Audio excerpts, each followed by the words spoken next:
So everything that you measure has just had a quantity, a number, right? A numerical value. We call that a magnitude. So for example, you measure the table and you say, okay, it's 31 inches long. Or you say you're driving at 67 miles per hour right now. Or you say you walked a distance of 4.5 miles yesterday, right? That's all. They've just had numerical values to them. We call that the magnitude, right? How big something is, how big a value is, that's just the magnitude. Those types of quantities are called scalar quantities because it's just a numerical value. Now, when in addition to that numerical value, you also provide a direction. So for example, instead of saying I hiked 4.5 miles, you say I hiked 4.5 miles northwest, in the northwest direction. All of a sudden you have two pieces of information: the magnitude, how much, and the direction. When you have magnitude and direction, all of a sudden you have a vector. All right? And that's what a vector is. A vector is just a quantity that has both magnitude and direction.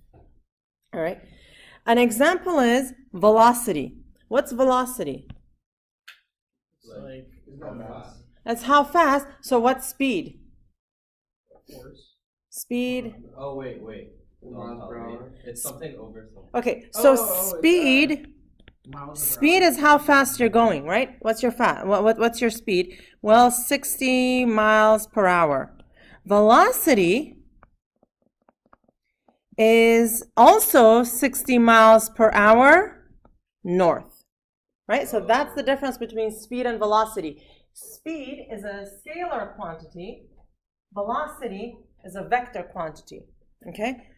Force is a vector quantity. We always say, we never really think about it that way until, we start taking physics, but force is a vector quantity. It's never just, 5 newtons of force. It's 5 newtons of force applied in this direction. Because you'll see later that if you want by definition, if work is being done, the force has to be in a specific direction, right? So force is a vector quantity. And we talked about a scalar. That's a quantity which only has a magnitude and no direction, right?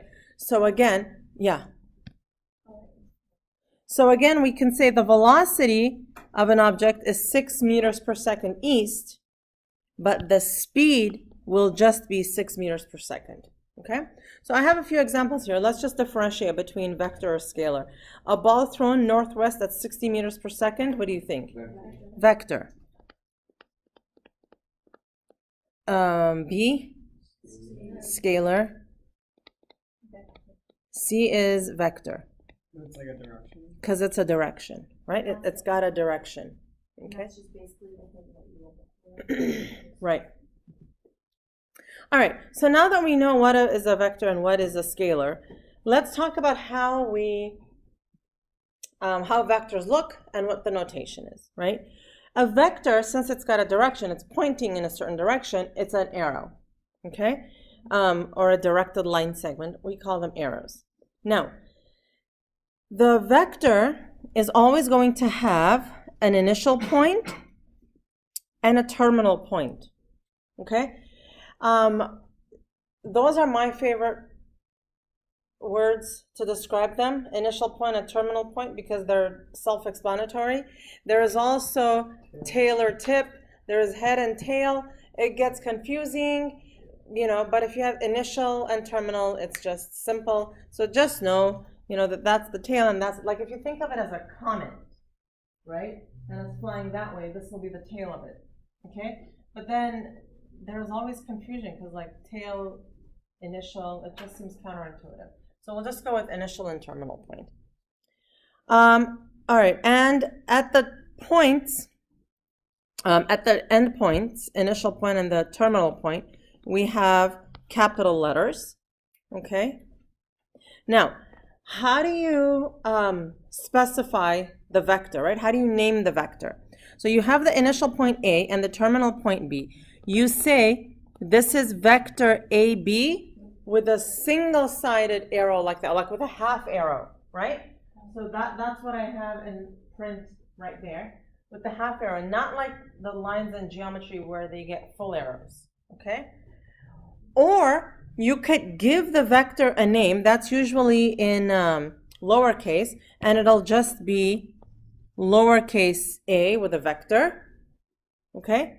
If you just do lowercase a like this, it's not a vector, it's just a scalar number, and there is no arrow, and it's just a totally different thing, okay? In books, to make it simpler, they simply, they just say bold-faced a instead of like this a with the arrow. But obviously when you're writing, you can't make bold-faced letters, so we just go with this notation, okay?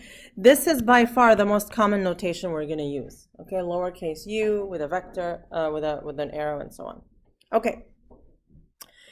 When a vector is in standard position, when a vector is in standard position, its initial point is at the origin, okay? So like this one here.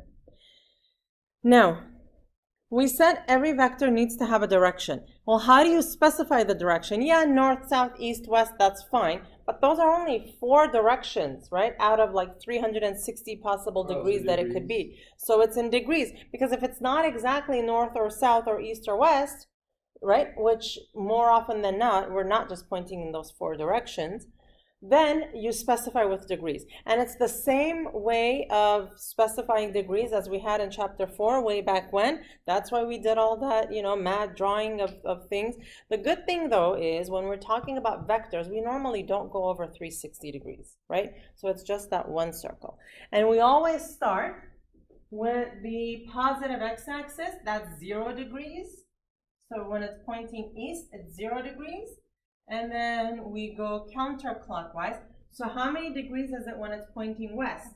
180, right? And when it's pointing south, how many degrees is it? 270. Okay, so that's how we do the direction.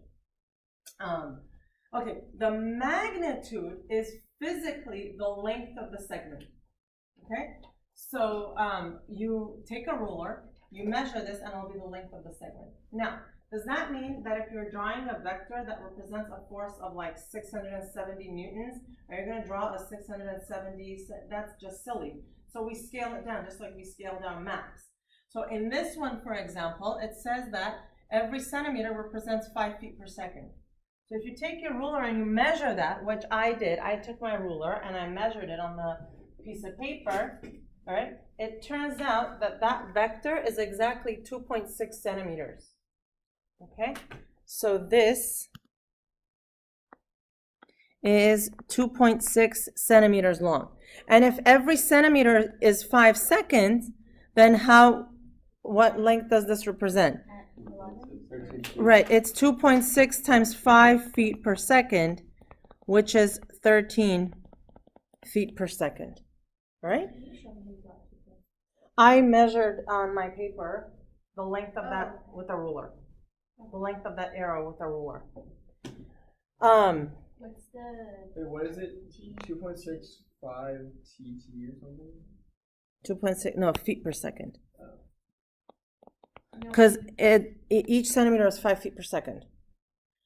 Right? Okay, so the direction of this is 35 degrees.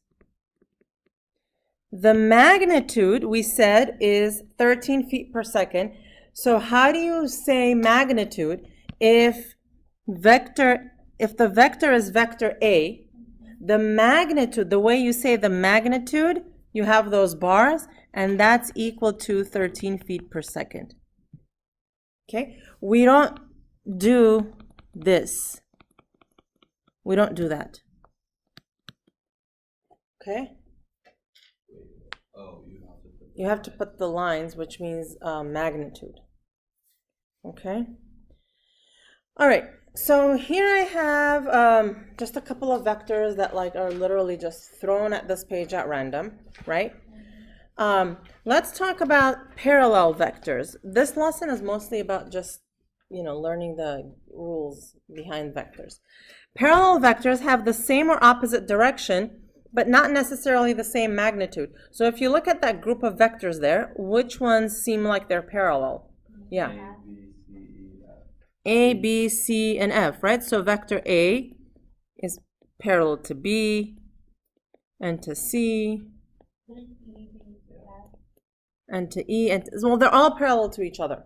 Oh, right. Right? So, yeah, Except for D. D is the rebel. Wait, what is this?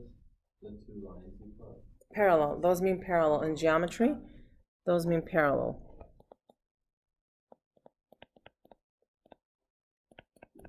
All right. Equivalent vectors are identical vectors, same magnitude, same directions, same direction. Can you find some equivalent vectors up there? Okay, so A is definitely the same as C. Does B have the same length? Seemingly the same length as? No. So equivalent means it's got to have the same direction, the same magnitude. Right? Mm-hmm. Now, opposite vectors have the same magnitude but opposite direction. So C and E or E and A, right? So we say E is the negative of A. That's how we say it. Right? So look, E and A, they have the same length but opposite directions.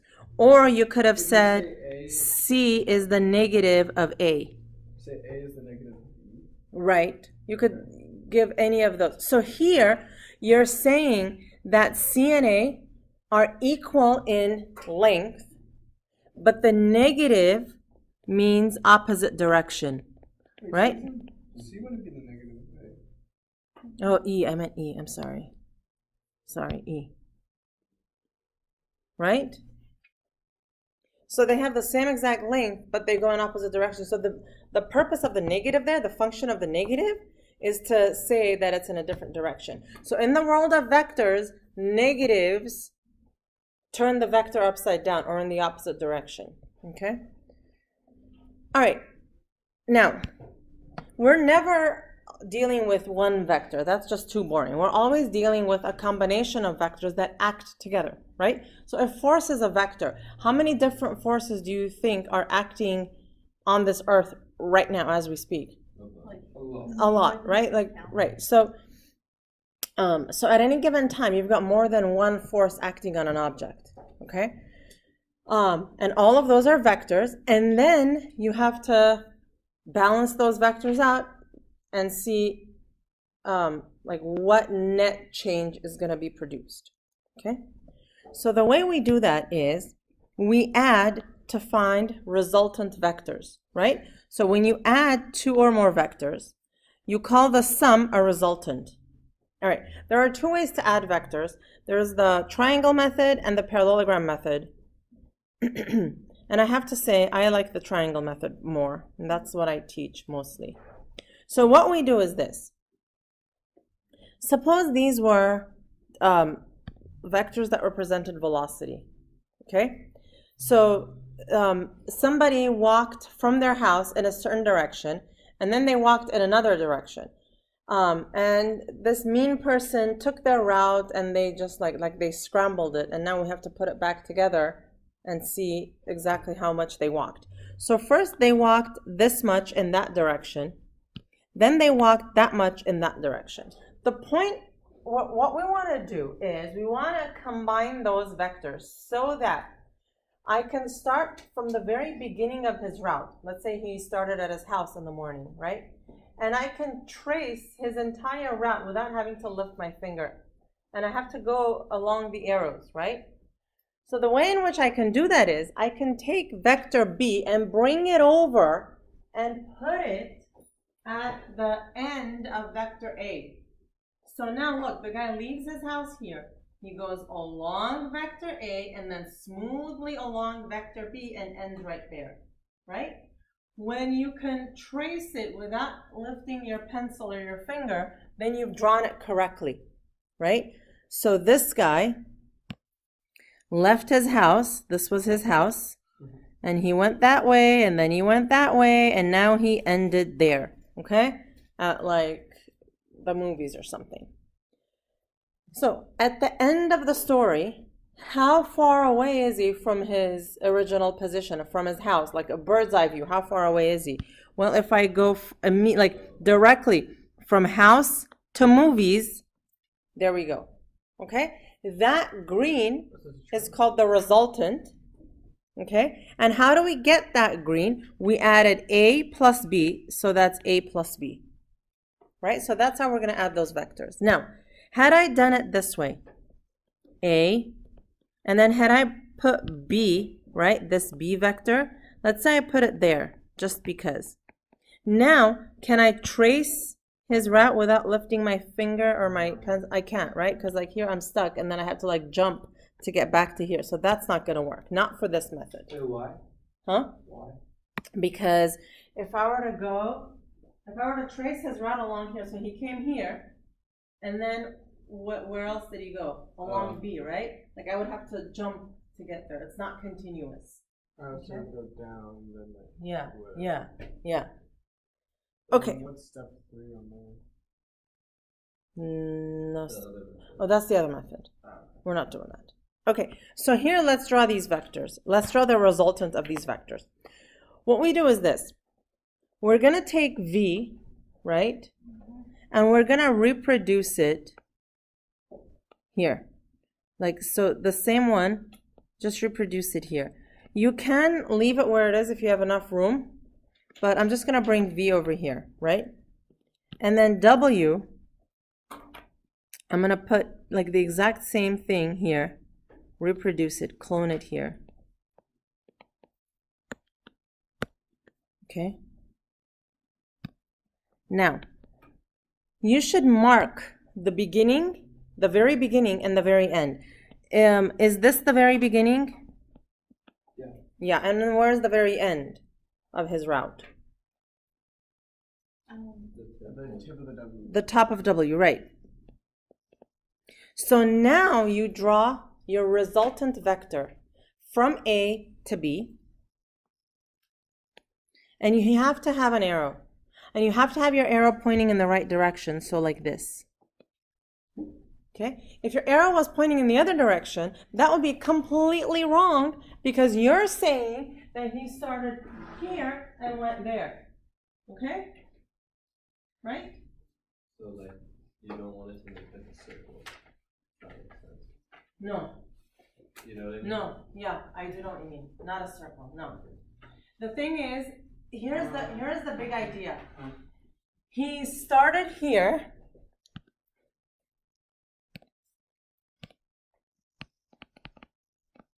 and he ended here.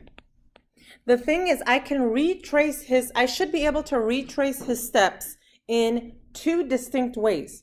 One, along the green. Yep, I could do that. And 2, along the red and blue. Yep, I could do that. So if I retrace using the 2 separate routes, I should start and end at the same place. Does that make sense? Okay? All right.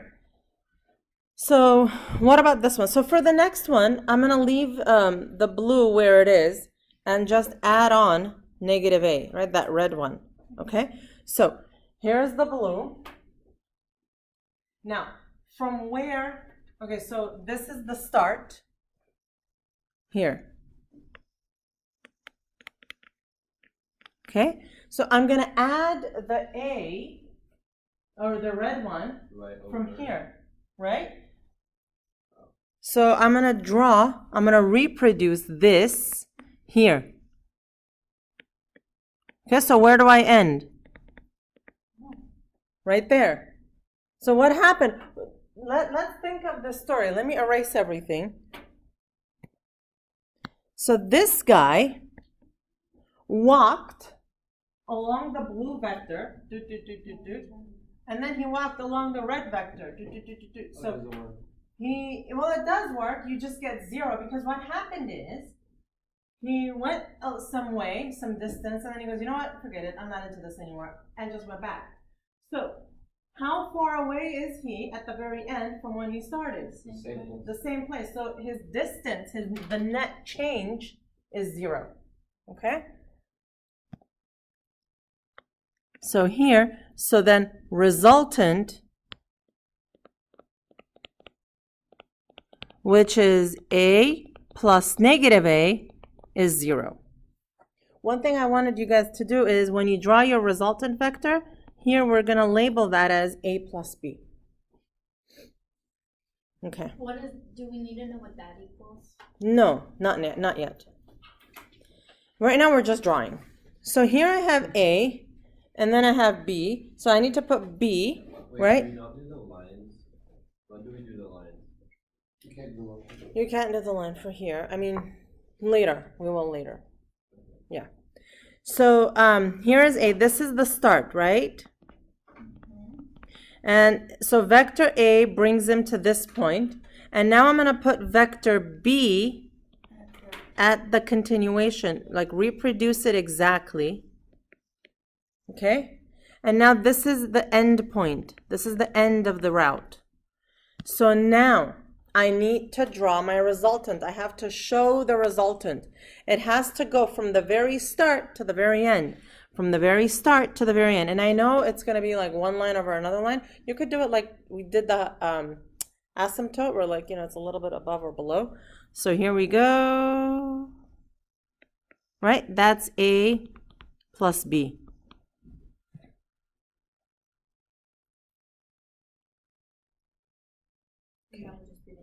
Yeah, that's it. Right now we're just drawing vectors. Okay, we're just drawing resultant vectors. Okay, so here, I'll leave A where it is, and then I'll put B, this one, at the end of it. Huh? Yeah, you just have to...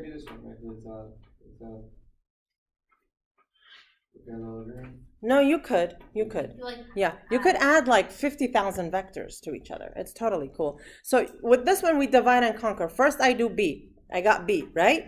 Okay, so now look, my starting point is this one. That got me to here. Now over there, I need to put my C, this one, here. Okay. Oh, there. So, yeah, at the end. Whoa. Because look, this guy went along A and then along B and then continued along C. You have to trace it with your finger. Now, the very, very beginning is to the left here. The very, very end is to the right there.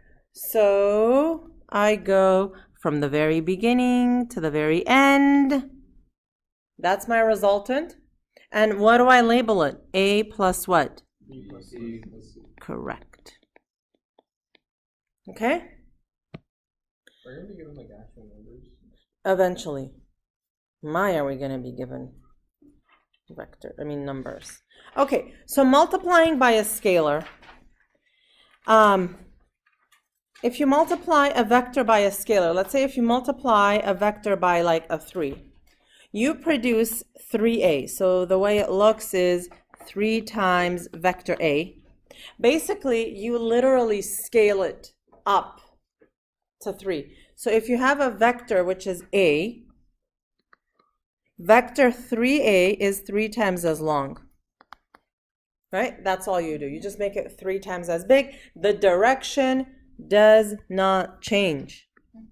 Okay? Unless you multiply it by a negative, in which case it'll be opposite.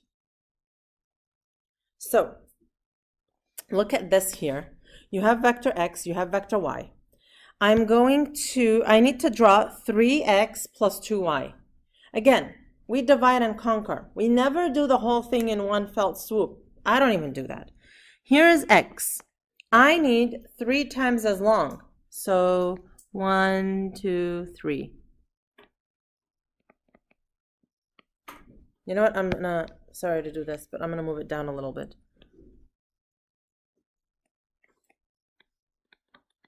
All right, here's y. Now I need 2y. 1, 2. Okay.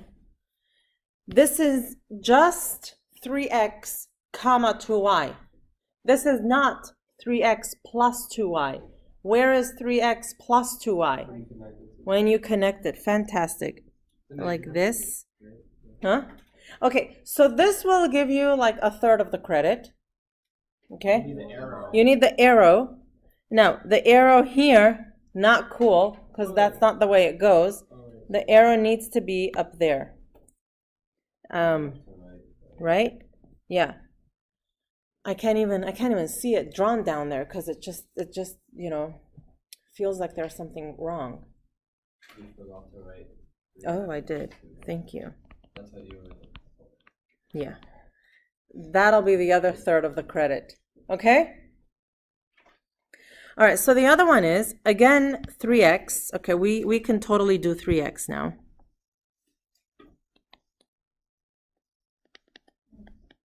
Now I have, okay, so let's just focus on what's 3/4 of y. Is that going to be bigger or smaller?